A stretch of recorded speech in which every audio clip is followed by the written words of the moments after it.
Nice delivery, nice delivery, nice delivery. Ooh, ooh. Yeah, that's okay. In here. Oh, it's okay. Yeah. Wait till Michael sees some of this stuff. Oh, oh. Ah, that's what I'm after. Big bubble wrap. Oh, I love it.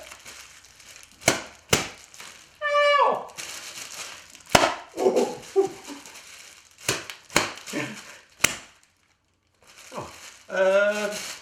Sorry everybody, sorry I got a little bit carried away with the delivery we had at the Totally Awesome office there. Welcome to the Totally Awesome Fishing Show. We're going to take you fishing for trout and using the Hawthorn fly, which you may or may not know about. It's a terrestrial insect, and using very, very, very light tackle. Little toothpick rods, about a size, wow, size 4. Can you believe they throw a size 4 weight line? So, a little bit more information from me in a minute. Let's get going. In the meantime, I'll just go outside and get my tackle ready. I'll take this with me though. I think it's going to defeat me. Right, you've had it. There's one bubble left. Okay, that does it. I think that last bubble's going to beat me. What? There's got absolutely no chance. I mean, I do like bubble wrap. Big bubble, that's the way to go. But everyone's got to get popped, sorry.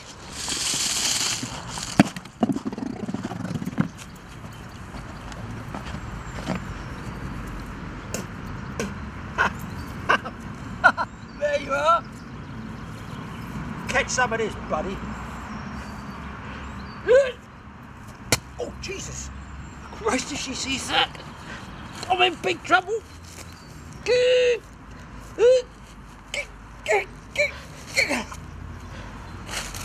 Yes! No more bubbles. Let's go fishing. Now, in John Goddard's book, Trout Flies Are Still Waters, a very famous book. It's for anybody who's really, really into trout fishing and they need to identify the insect and what we call match the hatch. Exactly. John's book. Brilliant, brilliant book. A lot of information in there.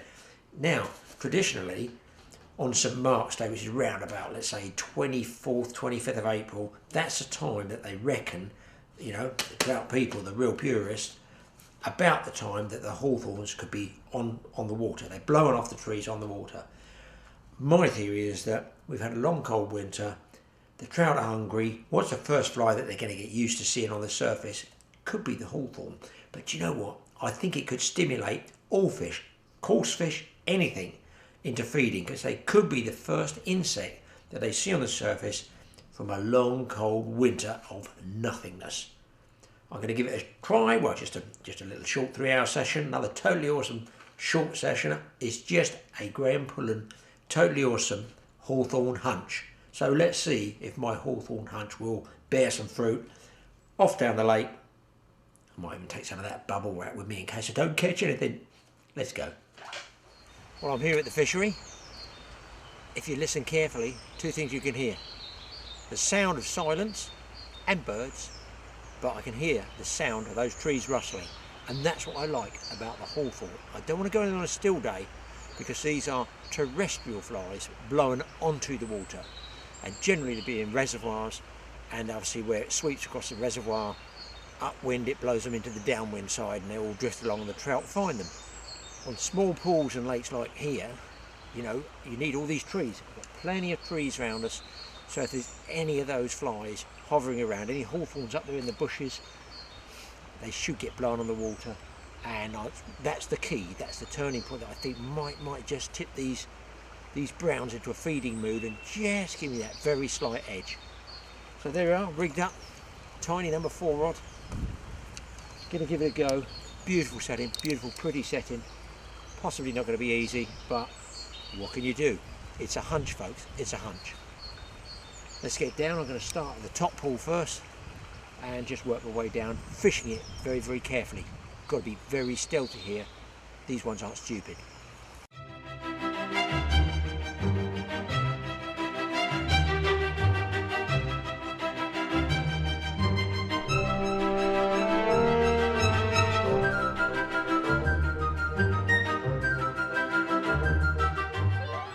With some warm sunshine, the blossom on the hawthorn bushes burst into life, and they attract all types of insects, particularly hawthorn fly.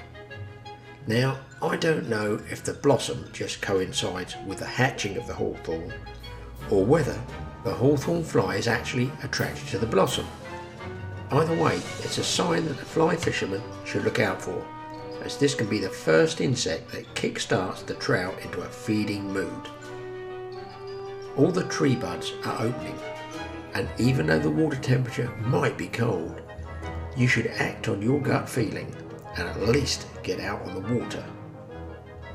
I was hoping and praying that my own Hawthorn Hunch would get me a trout.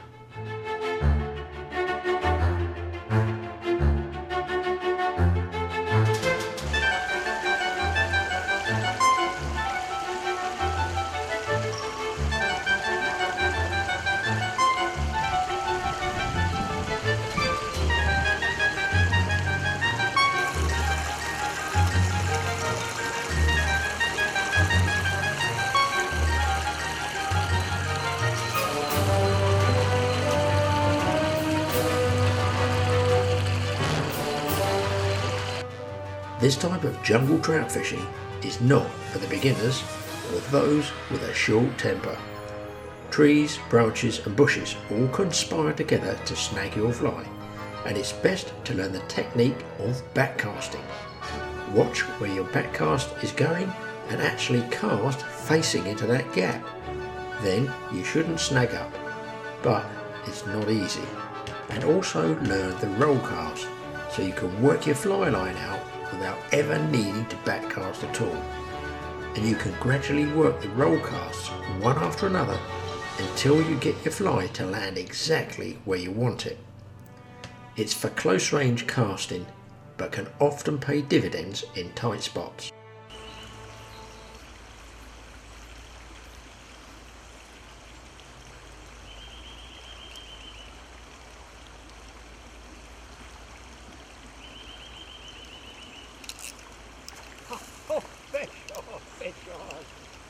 What is this? Doesn't even look like a... What is this fish? Well, it's not a trout, guys, that's for sure. Oh, he's come on. I think it was a roach. Well, so I'm going to take a little stealthy approach and just see if there's any fish in here that I can spot. Very dark, very cloudy now, bit of drizzle coming in. And if I can spot something, I shall have a go.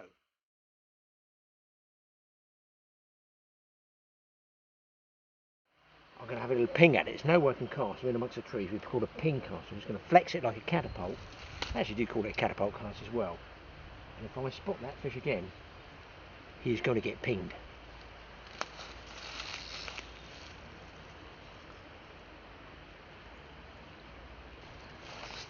I'm on something. I'm on something. Oh, he's took me through the snag. He's taken me through the snag. Oh, I get a trout. Oh, right through it. Okay. What is that? Well, I know it's a branch. There's a carp in as well. I think there's an organ. Oh, don't tell me I'm going to lose the fish.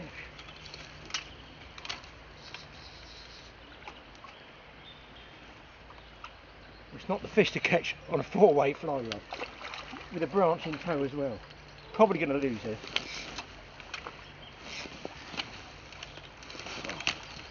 Come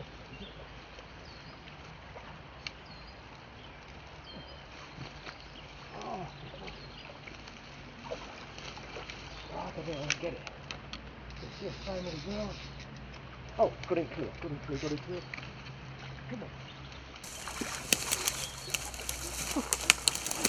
Whack and two. Wait till you see this carp. Oh my god. OMG. It's not a brown trout, it's a brown carp. And a big lunker. Let's get that, pop that, look at it. His mouth barbler straight out, was I lucky? He is as black as the ace of spades and big. That's what you call the Hawthorn Hunch. Just look at that fish. I don't know where he goes, guys. I do not know what that one goes. Tell you what, not far off of 9 pounds. I don't think he's a double. He's so black. I don't think I've caught one that dark before. And I'll tell you what, I certainly not caught one a little Hawthorn fly before. Caught one normal flies, but look at that fish. Oh, oh, what a cracker. Let's get it back slowly. There it is. Just let it recover. Look at that fish. I don't think I've ever seen one as dark as that. Beautiful. Now, I've got to go and find a brown trout, not a brown carp. It's a lovely fish to catch though. Lovely fish to catch. Just let it right itself. There we go. There we go. He wants to go. He wants to go. He wants to slowly, slowly. Beautiful. Beautiful, beautiful.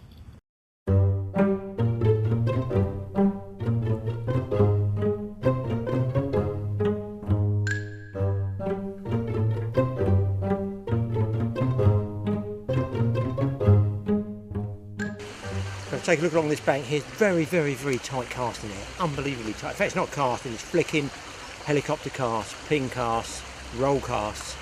Very tough. And about 10 foot, most 12 feet you can get out. Let's have a walk down this bank. I'm going to work my way along here, and I'm going to use my Polaroids now, because if that light starts going, then I'm not going to be able to see it. I might just be able to spot something.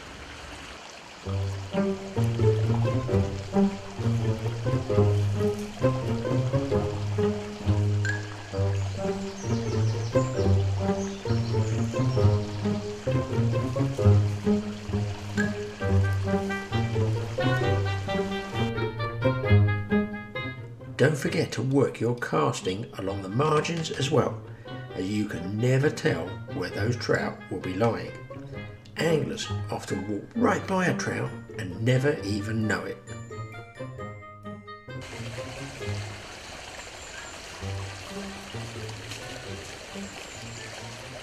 Okay people, I'm walking at a fairly brisk pace. I've spotted not one, but 2 big browns. One a bit smaller than the other. Doesn't say much, does it? The big one's pretty big. It's in a tricky position, underneath some overhangs. It's going to be a pin cast. Well, I've got to give it a shot anyway. So I'll tell you what I'm going to do.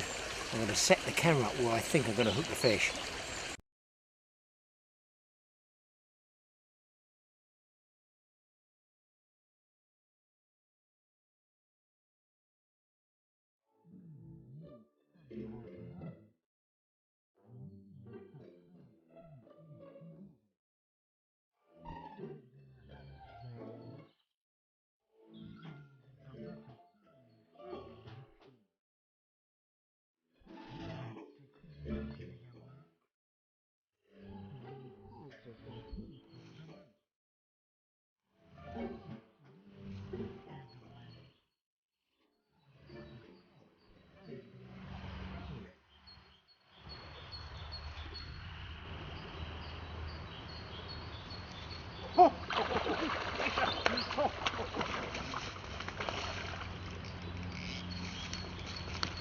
I just saw a white mouth flash. Oh, it's a big rainbow. It's not brown, it's a big rainbow.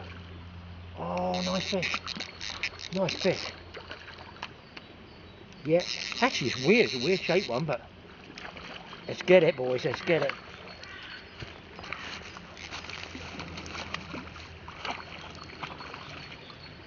This is where the fun part of fishing with the 4-weight fly rod comes in. There we go. Now, this is release fishing, so I'm going to keep him in the net here. Just pop the fly out, and here is a weird shaped one. There he is. There he is. A rainbow trout. A carp. Man, I want one of those browns so badly it hurts. Well, that action's obviously put Mr. Brown on full red alert. That rainbow taking it, but there's an inflow stream, I think, just on the other side of this pool. I'm going to go there because sometimes browns just lay. They love that extra cold water coming straight out the hills. I'm going to go up there, but I'm definitely checking this pool out again because down the bottom here I saw 2 browns. I've hooked neither. I've had a roach, well, very nice carp, very pleased with the carp. Nice rainbow, no brown, no brown. It does say something to their popularity, doesn't it? And that's why they're popular, because they're not necessarily the easiest fish to catch, especially on my little dinky-doo rod here, my number 4. So I'll walk up there and just see what the score is, if I can. Maybe I might spot a fresh fish.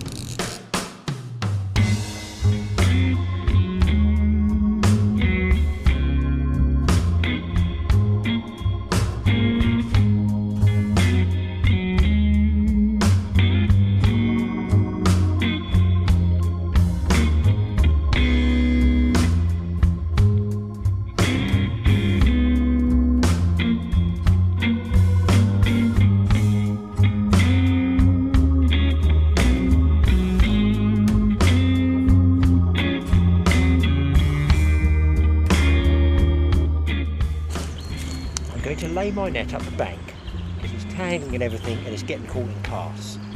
I hope I can reach it should I hook one. There is a fish laying out there, dead still. I just got a gut feeling it's one of those browns.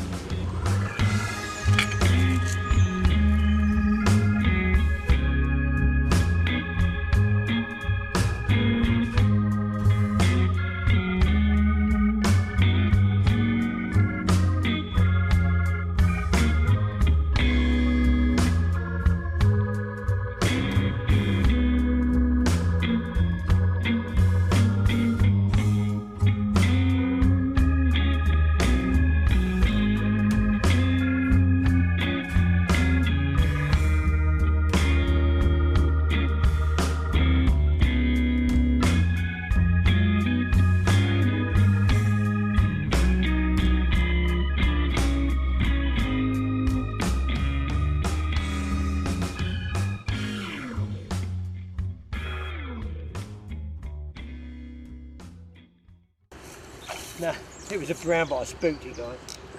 That is fishing for browns. It ain't easy. Well, what's happening is this algae or scum is popping up from the bottom, or with this wind, it's pushing all that into a mat down here, and I can't really see anything. I've got a feeling the browns are under there, just got that feeling they're under there, but I just cannot see anything. I've got one pocket I can send a line up with this little short rod through the trees here. Good cast, no follows. Don't know what to do. Dynamite? I'll tell you what, I still fancy this pool, but there's another one that they call the ditch further down. I think I'm going to go and have a look in there. They said there might be 1 or 2 fish in there, but who knows. I think I'm going to knock this one on the head with all this scum. So in the evening, sometimes the wind will die back. I let the fish settle down, I come back, and that might just have spread and let me go. Let's move on, people.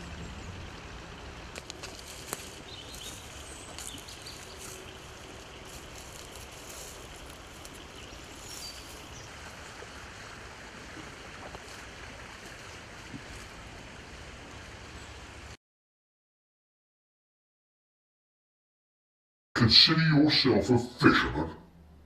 Just how far do you want to take it?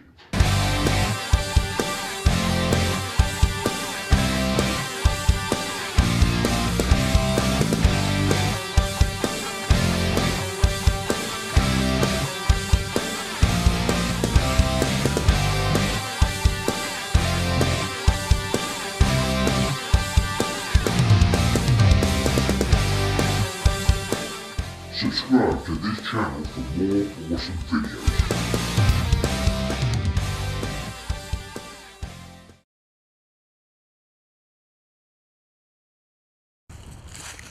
Well guys, I'm on my way to this tiny little ditch, and I've seen the big lake crystal where I know I can catch trout. How hard is it to walk past a lake with trout that you can actually see? It's very difficult. No browns in this one, I don't think. I'm going to try and get a rainbow on this 4-weight for you, just to show you what sort of bend you can put in a light rod like this. Let's have a go at it.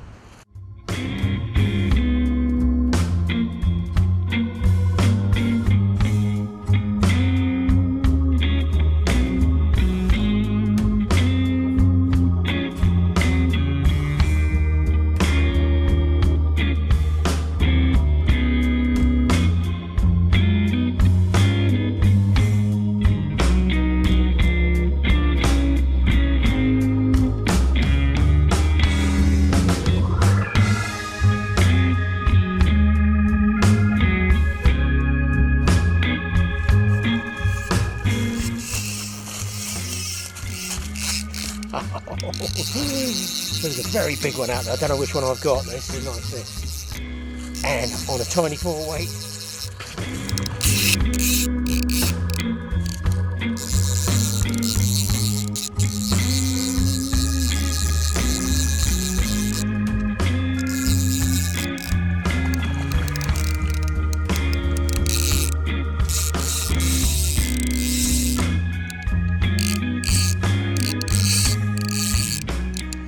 Let's get this one in quick.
This, guys, is a way to catch a rainbow trout.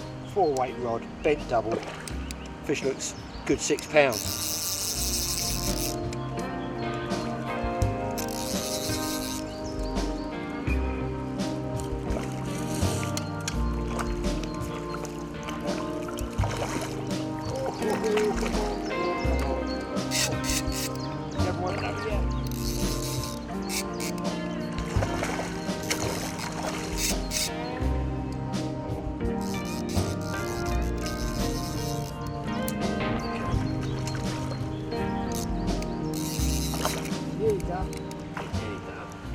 I'm nearly done on about the fish. Ooh, a bit of pressure on there, guys.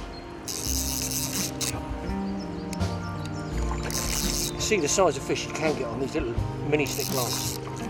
Well, I say you can see the size, I haven't netted it yet. There we go.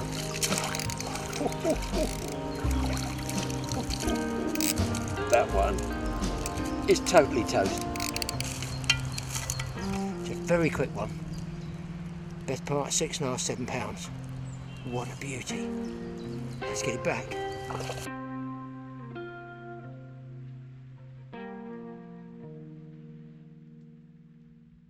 The ditch is just down there. It's very, very narrow, but they do tell me there's a couple of very tough fish in there. Maybe I'll get lucky. I think I'm going to try and get in there with a head cam. At least you might see something. Wear polarising glasses to cut down the surface glare so you have the best chance of seeing a trout. Plus, a hat with a long peak will also shade your eyes. Move carefully, try to spot your quarry before he spots you. Think army. Remember, it's a jungle out there. Tell you what, guys, I think I see a fish in there. I think I see a fish, not sure. But boy, is it snaggy. This is going to be a one-shot deal. Pin cast, that's about it. That's all I'm going to get. In a catapult cast, I would say. If I can get position.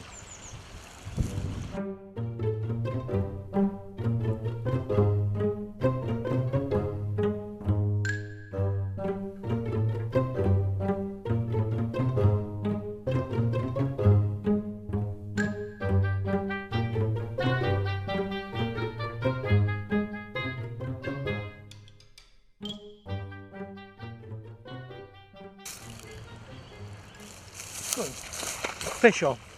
Fish on.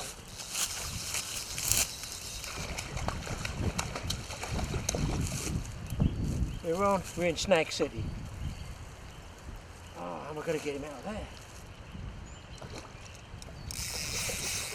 Quite a big rainbow. I'll give you the camera here as well. Spin it, spin it, spin it. We might get lucky, we might get lucky.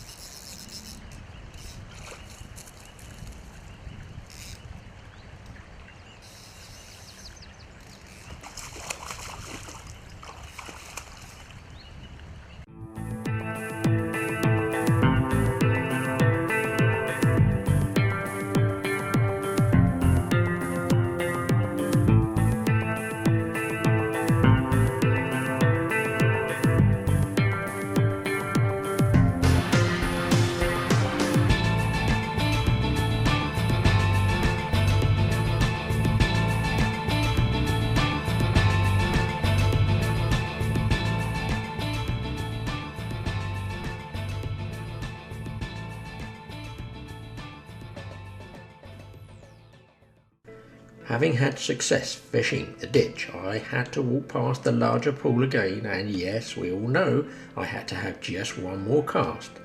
But hang on, you don't get many fishing films showing you the exact moment a trout takes a fly. And on 2 cameras at the same time, both running on remote. I love it. Totally trout fishing.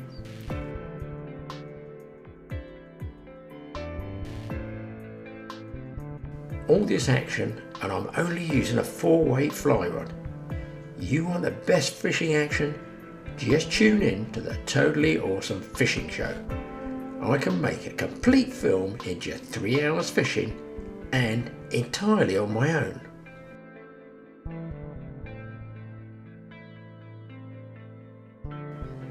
Yes sirree, it's finger burning, line stripping, rod bending mania. Plus a load of tips on how to get you the best chances of the trout.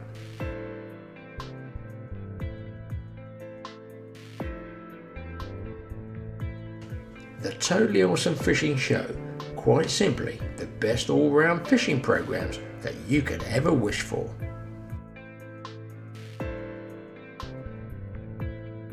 Playing a big trout on a light fly rod is great fun, but you have to be prepared for sudden lunges or a change of direction. Use side strain to keep them away from any snags, and take extra care when netting them, as the shorter rod has less power to draw them over the net. And once you've got it secured, you can either dispatch it for dinner, or if the rules allow, you can release them. This was one nice rainbow, but my personal target is to get one over 20 pounds on a 4-weight. I've had them to that size on standard trout rods, but a PB on a 4-weight would be a real buzz. And watching that rainbow swim away was, yes, totally awesome. Well, I'll tell you what, I've had some absolutely cracking fishing on that 4-weight rod. Unbelievable. Everywhere I've been, I seem to have lucked out and got some fish, even down to that ditch with that super rainbow. But roach, big carp, big rainbows, no browns. You can see though that taking advantage of that hawthorn abundance is starting to happen now. They're getting blown on the water, I feel, and that's starting everything feeding. The roach, the carp, everything, coarse fish, trout, but not the brown trout. I've still got hope though. I'll give that little bay a rest. I'm going to go down there, fingers crossed. I might get one shot at it. I've lost the light in these other pools, so I can't see anything at all. And it's just going to be blind fishing. We'll just see. I might actually switch from the hawthorn because I can see that they're all stirred up, the fish. They're definitely taken, but the browns, maybe they want something a little bit different, a little bit of flash in it, I don't know. But we'll give it a shot. I've got a tiny little bug, like a shrimp bug. I might try that one, just see if I can get one last take. Well, what a day's fishing. Totally awesome. I'll be packing up yet. The answer is, it's windy, cloudy, drizzling. No.